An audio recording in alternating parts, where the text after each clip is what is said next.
Over 83.32% of the global population uses smartphones. That's over 6.64 billion people. If you're like most of them, your smartphone is likely the first thing you see each morning when you wake up and the last thing you see before you go to bed.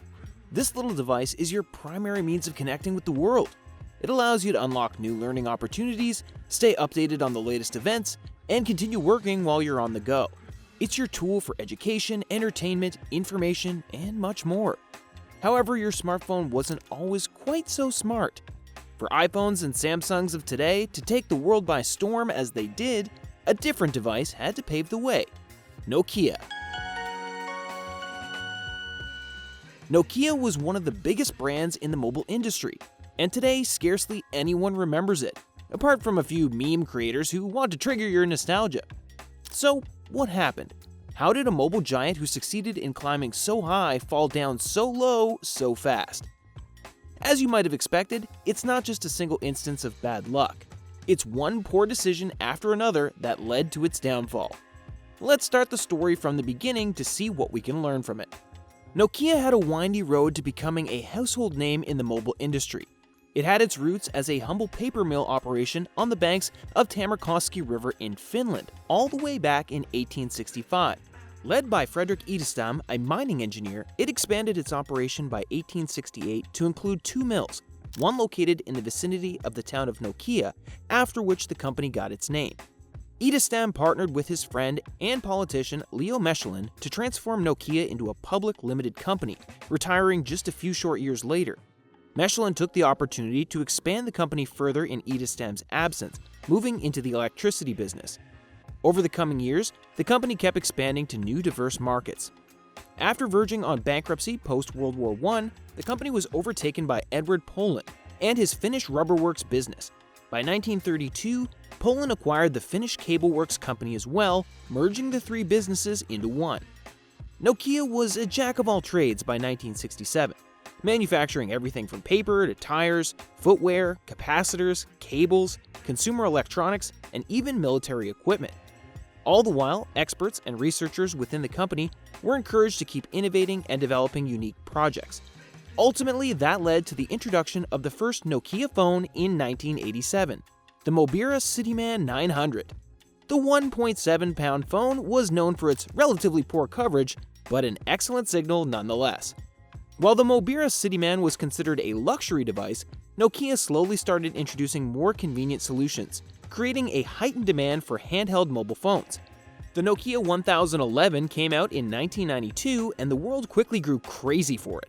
It was the first ever device in the global system for mobile communication network, GSM, so the company soon found itself supplying mobile enthusiasts the world over.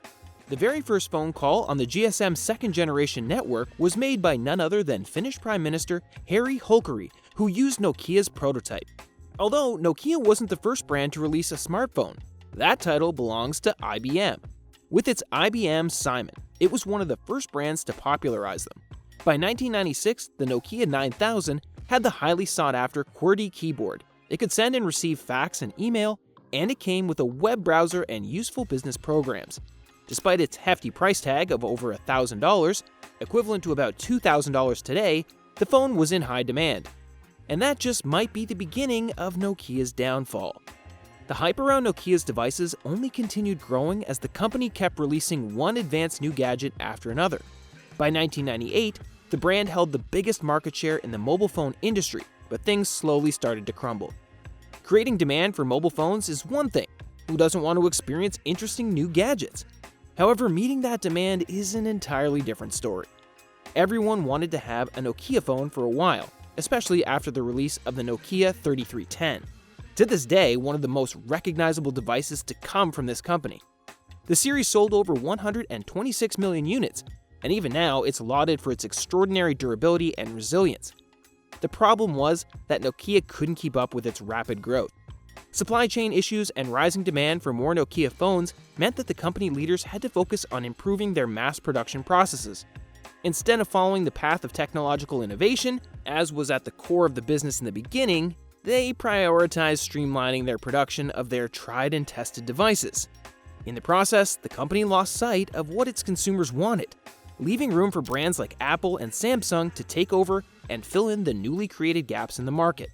In the early 2000s, Nokia experienced significant diminished sales. There was a sudden and unexpected drop in demand that the leadership wasn't prepared for. Still, everyone quickly recuperated, only to encounter a similar situation again in 2004. By then, Nokia's market share had gone from over 50% to 35%. Not an entirely bad outcome, but a problem nonetheless. In an attempt to regain control, the company underwent dramatic leadership changes, appointing Olli-Pekka Kalsvo as the new CEO. The change of leadership seemingly caused rifts within the organization. The management started struggling with resource allocation. The upper management started setting increasingly heightened demands. The departments couldn't reconcile disparate product development programs, and virtually everything went haywire.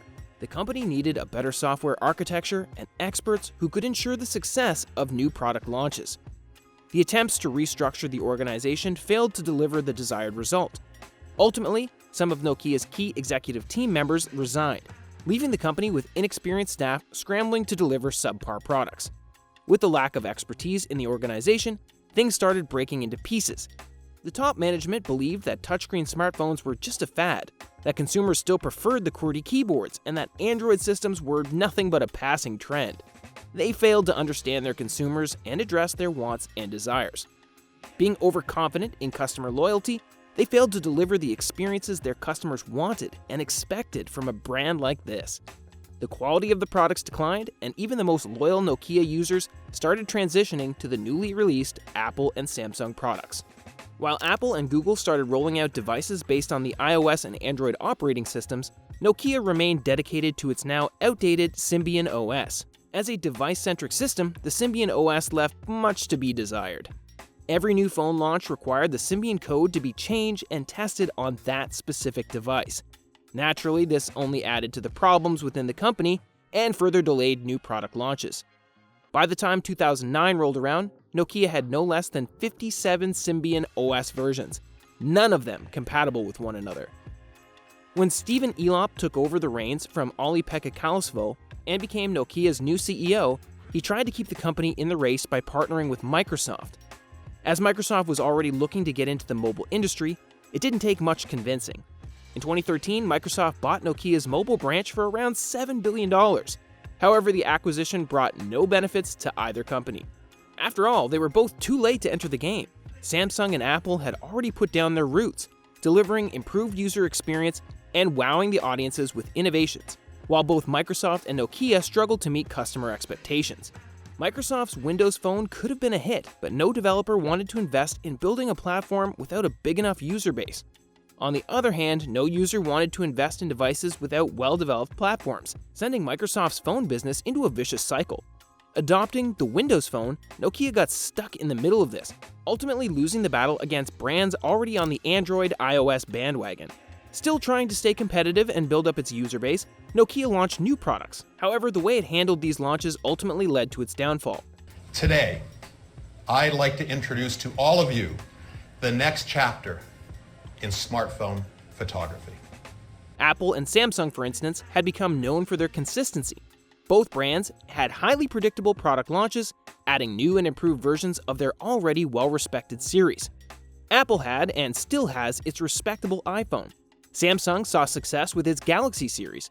Nokia was the odd one out, launching disparate products, different models, and new series, which all seemed a bit too chaotic. The consumers couldn't help but feel confused by the options presented by the company. Without an umbrella branding strategy, Nokia only kept falling behind its competitors. So, as it became clear, it wasn't just one instance of bad luck that brought Nokia's mobile business to its knees. Internal issues and disagreements, overconfidence in its own strength, resistance to smartphones, the inability to assess the consumer's needs and meet expectations, and poor marketing choices, these are all to blame for Nokia's failure.